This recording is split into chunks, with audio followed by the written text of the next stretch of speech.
बिस्मिल्लाहिर्रहमानिर्रहीम। अस्सलामु अलैकुम वरहमतुल्लाहि वबरकातुहू। अच्छा, ये हम पीरों से दम करवाने जाते हैं और इस दम करवाने में तावीज़ों के जो पहले मैंने कई नुकसान बताए, उनमें एक चीज़ और ख़तरनाक है जो नज़र आई है।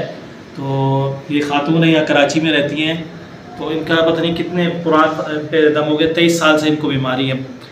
जिन्नात हाजिर होते हैं, चले जाते हैं, आते हैं, चले जाते हैं। तो हमारे साथ ये राक़ी हैं अब्दुर्रहमान, कराची में होते हैं। उबैदुर्रहमान, अब्दुर्रहमान, ठीक है। ये अब्दुर्रहमान है माशाल्लाह। इन्होंने कितने कुरान मुकम्मल किए आपने? दो कुरान मुकम्मल किए, दम वगैरह सारा किए।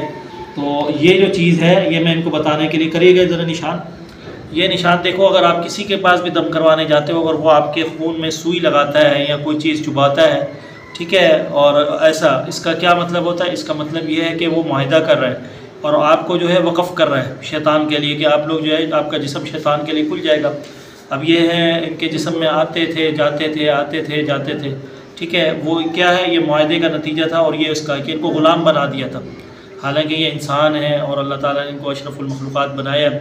तो अल्हम्दुलिल्लाह हमने इनकी रगें वगैरह खोली हैं और माशाल्लाह पहले नमाज़ नहीं पढ़ सकती थी, अब अल्हम्दुलिल्लाह पढ़ी है ना नमाज़, सही पढ़ी गई है, हाँ अल्हम्दुलिल्लाह। तो इंशाअल्लाह ताला ये ख़त्म हो जाएगा। लेकिन बताने का मकसद ये है कि कभी भी ऐसा निशान ना लगवाएं किसी से भी। कोई भी ऐसा निशान लगवाता है, कुछ करता है, वो जादूगर है, उससे बचे।